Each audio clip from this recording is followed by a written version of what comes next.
राधा स्वामी। मैं सविता राधा स्वामी 23 मार्च को हमारे राधा स्वामी सत्संग दिनोद भिवानी में आयोजित किसान सभा में देवव्रत आचार्य द्वारा दी गई खेती संबंधी जानकारी के बारे में अपने विचार व्यक्त करना चाहती हूँ कि जो शिक्षा इन्होंने दी वो उपयुक्त नहीं है, क्योंकि गाय के गोबर व पेशाब में जो जीवाणु बताए वो प्रकृति प्रदत्त हैं और वो भी मैल मूत्र कहा जाता है। दूसरे पुराने वक्तों में वेद शास्त्रों में गाय का गोबर शुद्ध माना गया है, ये बात मिलती है। लेकिन उन दिनों में घरों की लिपाई पुताई गाय के गोबर से की जाती थी, क्योंकि सीमेंट उपलब्ध नहीं था। तो उन वक्तों में कहीं कहीं राजा महाराजाओं के महलों या घरों में इसका प्रयोग होता था। आम आदमी तक सीमेंट व चूने का पहुंच नहीं थी, इसलिए लोग कच्ची मिट्टी बहे नहीं गोबर मिलाकर उपयोग करते थे, क्योंकि मकान व घर कच्ची मिट्टी के होते थे। बारिश के पानी में मिट्टी ढहकर व बहकर न जाए और दीवार व छतों की मजबूती बनी रहे, इसलिए मिट्टी को दबाने के लिए गोबर का उपयोग किया जाता था, ताकि गोबर मिलाने से मिट्टी में कुछ पकताई आ जाए और वो सूख कर उड़े नहीं। तो ये दिमागी कार्रवाई थी उस वक्त के इंसानों में, और उनकी मजबूरी भी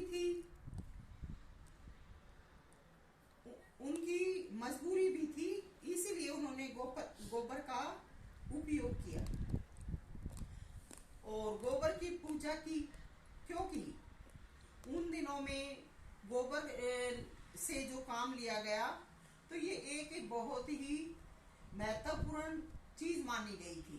इसीलिए इस चीज को लोग पूजा के वक्त भी मांगते थे कि हमें गोबर मिलता रहे, ताकि उनकी समस्या सोल्व होती रहे। इसलिए गाय का गोबर, इसलिए उन दिनों में भैंसें कम होती थी, गाय ज्यादा होती थी, तो लोग गाय के गोबर की पूजा भी करते थे। लेकिन जो ऐसा करते थे वो अपने चेहरे पर बदबू से बचने के लिए डांठा मारते थे, तब इस काम को संपन्न किया जाता था।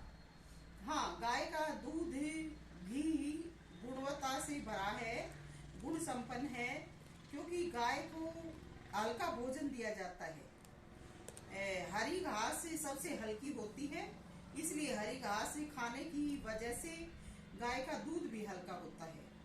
तो जो लोग रोग या बीमारी से ग्रसित होते थे, बीमारी से जिनके शरीर कमजोर हो जाते थे, उनको गाय के दूध की इजाजत दी जाती थी, ताकि हल्के व कमजोर शरीर में ये पच सके। और कोई रीजन नहीं है गाय के दूध का या फिर गाय के गोबर के पूजने का, ये कारण उन वक्तों में थे। तो देवव्रत ने जो शिक्षा दी गाय के गोबर व पेशाब संबंधी प्राकृतिक खाद के विषय में, ये खेती के निरोग होने की पक्की सबूत नहीं है।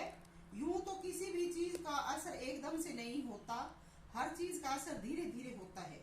तो इन्होंने जो साइंटिस्ट रखे हैं, उनकी तरह से मैं भी एक हो सकती हूँ। मैं भी दिन रात हर चीज के निरीक्षण परीक्षण में लगी रहती हूँ। मैं उपकरणीकृत एक्सपेरिमेंट तो नहीं करती, लेकिन हमेशा ध्यान अवस्था में रहती हूँ कि किस प्रकार नए से नई बातें खोज की जाए या नए से नए साधन खोजे जाए, जिसका मैं इन सब चीजों का प्रचार व प्रसार ध्यान अवस्था के समय जो जिस प्रकार के व्यक्ति होते हैं उनमें इस बात को भेजती हूँ।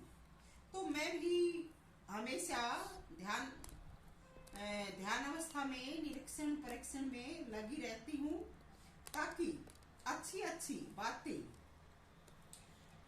समाज में देकर उनका फायदा उठाया जा सके और तकलीफ परेशानी से बचा जा सके। तो इन्होंने गाय के गोबर से फर्टिलाइजर तैयार किया। क्या उससे उसे बनाने में हमारे शरीर को कोई नुकसान नहीं होगा? हम जब रात को खाना खाकर सोते हैं और सुबह जब पेशाब या मैल त्यागते हैं तो क्या बदबू नहीं आती है? जब 8-10 घंटे में शरीर में डाला पदार्थ सड़ जाता है और 2 मिनट भी बैठना दुर्भर होने लगता है, तो क्या 5-7 दिन या महीना भर जो इस प्रकार से हम मलमूत्र इकट्ठा करेंगे और उसको डेली मिलाएंगे तो क्या उसमें ये बदबू नहीं आएगी?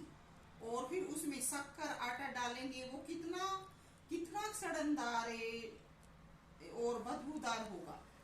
जो इसके संपर्क में आएगा वो व्यक्ति इस बदबू से ग्रसित नहीं होगा। दूसरे इसमें जो कीड़े पनपेंगे वो जहर जमीन में जाएगा। क्या ये खेती जहर रहित होगी? तीसरे जो बदबू तुरंत धूप पानी से निकल जाती है, वो उसमें इकट्ठी हो जाएगी। तो जो भी इसे हिलाने का व छिड़कने का काम करेंगे वो रोग ग्रसित होंगे। चौथे, पर्यावरण में भी गंदगी फैलेगी, क्योंकि जो गोबर मैल कूड़ा मिट्टी में डाला जाता है, मिट्टी तुरंत सोख लेती है, कुछ हवा से उड़ जाता है, कुछ धूप से सूख जाता है, तो उसमें कीड़े व मच्छर इतने नहीं पनपते। इसके विपरीत ये प्राकृतिक खाद का फार्मूला है। इसमें शक्कर क्यों डाला जाए व अनाज क्यों डाला जाए? शक्कर के प्रयोग से या घोलने से इसका जो टेस्ट है मीठा हो जाएगा, जिससे जो भी फसल लेंगे उसमें कुछ मिठास भर जाएगी, तो खाने में कुछ टेस्ट अच्छा भी लगे, मगर ये तो और भी विषाक्त होगा, क्योंकि गोबर पानी से निर्मित खाद हम बनाते हैं, इसमें जीवाणु पैदा करते हैं। ये जीवाणु नहीं विषाणु पैदा हो जाते हैं, तो इनका धरती में फैलाना, तो ये जब धरती में डालेंगे और पानी में जाएंगे तो जब ये मरेंगे तो वो खुराक भी पौधों को मिलेगी। इससे भी हमारा अन्न व धरती की पवित्रता अशुद्ध होगी। जबकि गोबर की खाद कुरड़ी बनाकर डालना एक अच्छा तरीका है, लेकिन आज के युग में ये मेहनत नहीं करना चाहते लोग बाग। दूसरे जैविक ऑर्गेनिक या दूसरे और जो फर्टिलाइजर है खेती के खाद के रूप में प्रयोग किए जाते हैं, इसमें नमक की मात्रा अधिक है, तो ये कम मात्रा में प्रयोग करें, क्योंकि आयोडीन फिर भी अच्छी चीज है, लेकिन ये सड़न व बीमारी युक्त तरीका प्राकृतिक खाद का है। किसान बेचारा पहले से ही मेहनत से टूटा रहता है और ऊपर से ही विषायुक्त खाद जो कि एकदम शरीर में प्रवेश करेगी तो बीमारी पनपने का और भी खतरा है। इसमें इस प्रकार पशुओं का मलमूत्र इकट्ठा करके खाद तैयार नहीं करना चाहिए, क्योंकि गाय के गोबर के जो जीवाणु है वो तो परमात्मा का अपना फॉर्मूला है या परमात्मा से प्रदत्त है। ये फॉर्मूला परमात्मा का बनाया हुआ है, अन्न को मैल के रूप में बदलना, लेकिन हम जो ये प्राकृतिक फार्मूला खुद बना रहे हैं ये बीमारी व बदबू भरा है। जो गोबर मिट्टी और कूड़े के रूप में इकट्ठा किया जाता है, उसके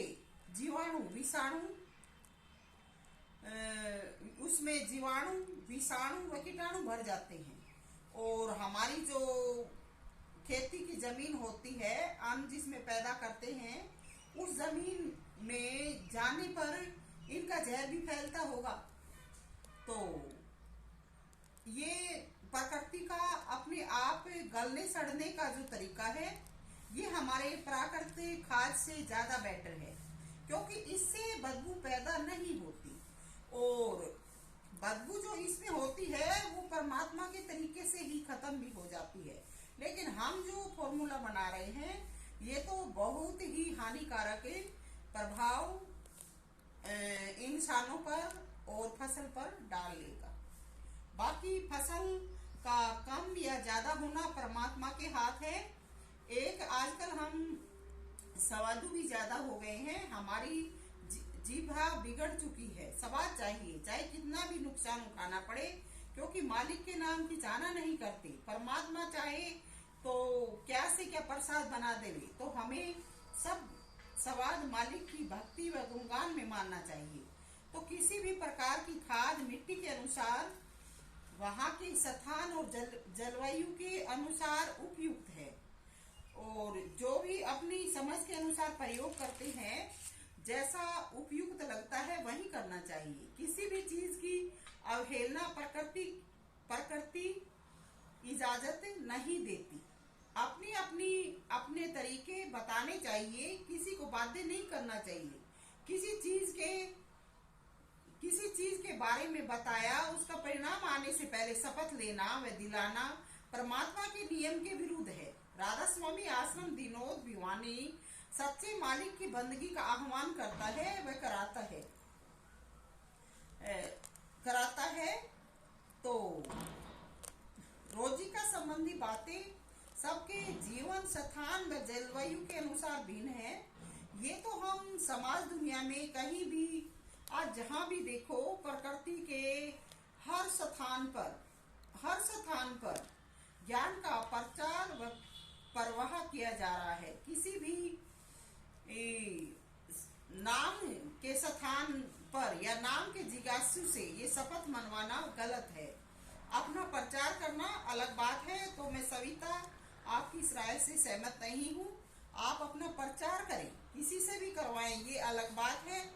मगर राधा स्वामी सत्संग के अनुयायियों को इस प्रकार से शपथ देना या दिलवाना, एकदम से ऐसा करना मैं अनुचित मानती हूँ।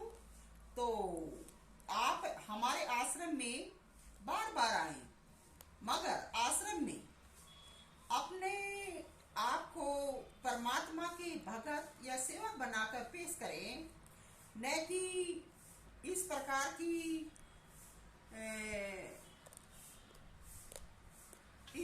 मालिक के दरबार में इस प्रकार की शपथ दिलाना और बिना उस फॉर्मूले के अपनाए ऐसा बातें करना, मुझे आपका इस प्रकार से करना उचित नहीं लगा।